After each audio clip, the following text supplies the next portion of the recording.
afternoon, everybody. How are you doing? My name is Amaris, and today I'm going to be telling y'all my two favorite slimes, and I'm going to start doing ASMR videos. Sorry for my cat over there. But yeah, so let's just get on to it. I have the first slime right here already. Yeah, it's right here. Sorry, my tripod's moving around. Okay, it's right here.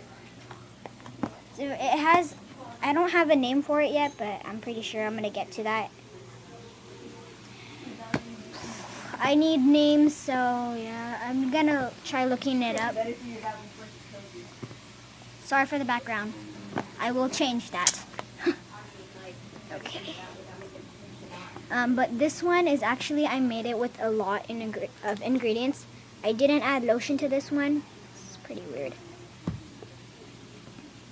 It was supposed to turn out like jiggly slime, but yeah, I didn't. I want to name it the beach slime. Comment down below if you like that one.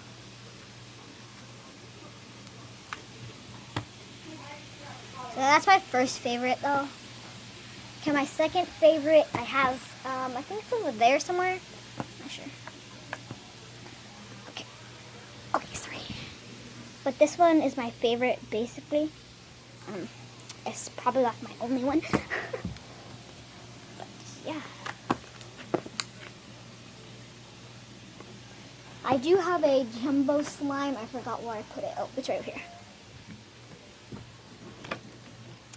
This one is really big. It's really big, see? I'm gonna make a part 2, so I'll see y'all in the part 2. So, bye.